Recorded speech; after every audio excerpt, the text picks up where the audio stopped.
et bienvenue au Musée de la Cour d'Or Metz Métropole pour ce troisième et dernier épisode de visite de nos collections. Aujourd'hui, je vous propose de parcourir les collections de Beaux-Arts et ces collections Beaux-Arts s'étendent de la Renaissance jusqu'au XXe siècle. Ce triptyque qui est en bois, donc triptyque ça veut dire qu'il est en 3 parties, vous voyez les volets que l'on peut rabattre, est un exemple parfait de la transition entre art du Moyen-Âge et art de la Renaissance. La partie d'art médiéval se retrouve dans le sujet biblique et dans le ciel doré qui est en arrière-plan. En revanche, on voit déjà des caractéristiques de l'art de la Renaissance avec la mise en place d'un arrière-plan, d'un paysage, d'une perspective et de riches habits qui sont très colorés et qui sont représentés sur les 2 panneaux de gauche et de droite.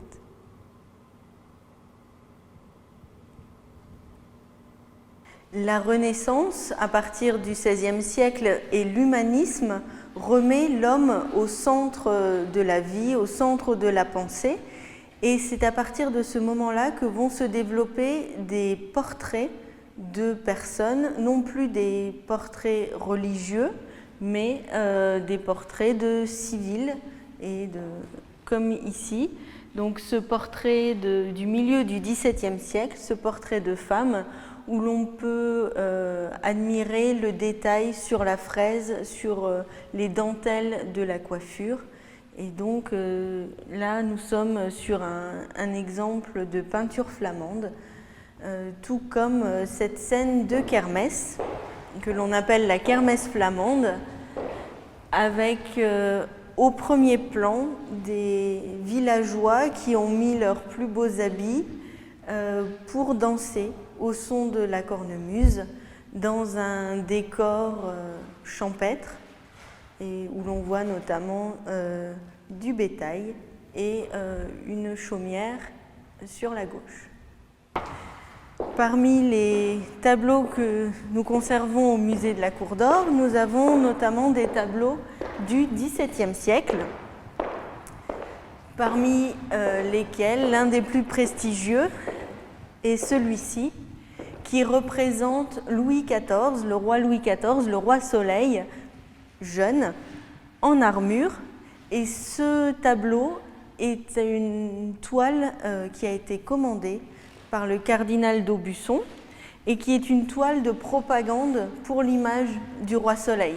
Et donc, l'image du roi, donc on le voit en armure, avec de la soie au niveau de son col, avec cette perruque, puisque c'est lui qui a lancé cette mode, une fine moustache, les mains manucurées, en arrière-plan à gauche son casque avec de très nombreuses plumes et de lourds tissus, notamment tout autour sur la partie supérieure et sur le côté gauche. Ce lourd tissu de velours qui rappelle les décors de théâtre, puisque Louis XIV était aussi un danseur, et on le voit d'ailleurs prendre appui sur un piédestal et puis avoir cette posture du danseur avec sa canne.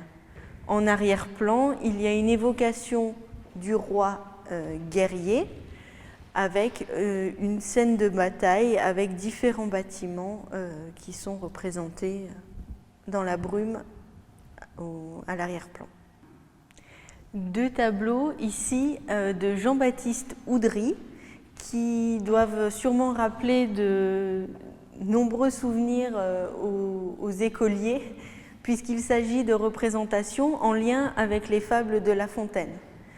À gauche, nous avons la représentation du loup et de l'agneau, et à droite,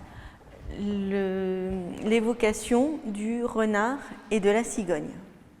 Nous sommes ici sur des tableaux qui datent du XVIIIe siècle, comme ces tableaux de Jean-Baptiste Leprince, un peintre né à Metz au milieu du XVIIIe siècle et qui a par exemple ici représenté une ferme au déclin du jour, tableau dans lequel on peut voir de jeunes filles de l'aristocratie qui rendent visite à des paysans à la campagne et qui découvrent les différents animaux de la ferme qui nourrissent des canards et des poules. Et puis on peut voir aussi à l'arrière-plan ici par exemple le foin qui est rentré après sa récolte.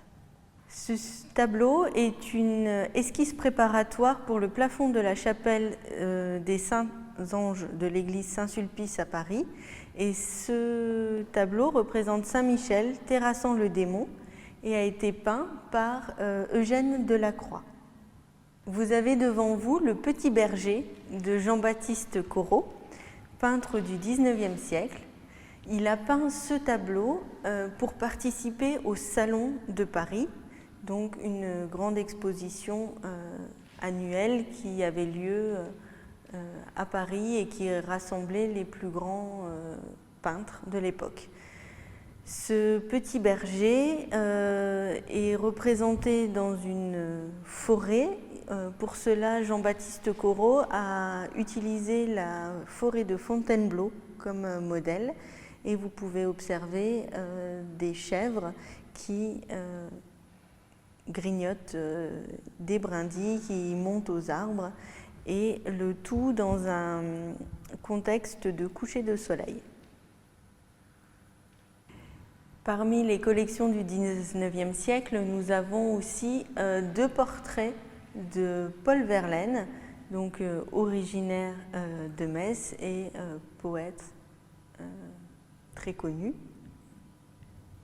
Là, il est représenté à la fin de sa vie, quand il était déjà malade. Ce tableau est un autoportrait réalisé par Émile Friand. Émile Friand avait à peu près l'âge de 15 ans au moment où il s'est représenté sur ce tableau et il a ensuite été reconnu comme peintre notamment de l'école de Nancy avec ses grandes toiles que vous avez peut-être déjà eu l'occasion de voir. Ce tableau de Gustave Moreau représente Oedipe voyageur. Oedipe, que vous voyez en bas à gauche, se présente devant la Sphinge qui va lui poser cette énigme célèbre qui marche à 4 pattes au début de sa vie, à 2 ensuite et à 3 à la fin de sa vie. Oedipe a résolu cette énigme en répondant que c'est l'homme et donc il a ainsi vaincu la Sphinge. Nous voici dans l'espace dédié à l'école de Metz. L'école de Metz est un courant artistique qui s'est développé des années 1830 à 1870 à Metz autour de quelques grandes figures. Le chef de file était Maréchal, dont nous verrons des œuvres par la suite. Et ici, vous avez un portrait d'Auguste Migette, peint par Auguste Husneau. Donc, Auguste Migette a fait de nombreuses toiles présentant l'histoire de la ville de Metz, idéalisée, et nous verrons certains exemples de ces œuvres juste après. Et ici, vous avez une peinture faite par Auguste Migette, une peinture sur laquelle il a représenté sa maison à Longeville-les-Metz, et sa maison comprenait une galerie qu'il avait transformée en galerie d'exposition de ses collections, notamment de statues. L'école de Metz comptait des peintres, mais aussi des sculpteurs et qui ont réalisé des bronzes. Ici, on a une autre toile d'Auguste Husneau dont nous avons vu le portrait de Migette auparavant. Et puis, tout à l'heure, je vous parlais des tableaux d'Auguste Migette qui retracent l'histoire de la ville de Metz. En voici 3 exemples sur les 8 qu'il a réalisés. La refonte de cette salle est due au retour de restauration de cette œuvre d'Auguste Migette, donc le Graouli ou la procession de Saint-Marc. Ce tableau a été très endommagé durant la Seconde Guerre mondiale et a été déclaré détruit. Au début des années 2000, il a été retrouvé en lambeaux dans les réserves du musée et donc un processus de restauration a été engagé. Après recollage du puzzle, il s'est avéré que toute cette partie-là avait été détruite et donc l'œil, si ce tableau avait été présenté tel quel, l'œil n'aurait été interpellé que par la lacune. C'est pour cela qu'un travail de restauration novateur a été engagé il y a quelques années en collaboration avec le C2RMF, donc le Centre de recherche et de restauration des musées de France, qui se situe sous la pyramide du Louvre. Et le choix a été fait de restituer en partie le tableau grâce à des photos anciennes du XIXe siècle, mais pour pouvoir distinguer la partie originale de la restauration, cette restauration est tout en évocation, donc sans tous les détails du reste de la toile, parce qu'il est toujours indispensable que le visiteur puisse distinguer l'original de ce qui a été restauré. Voici un vitrail de Maréchal, donc le chef de file de l'école de Metz, qui représente les saints protecteurs de la ville de Paris, avec une évocation de Paris dans la partie basse. C'est ainsi que s'achève notre voyage au sein des collections du musée de la Cour d'Or de Metz.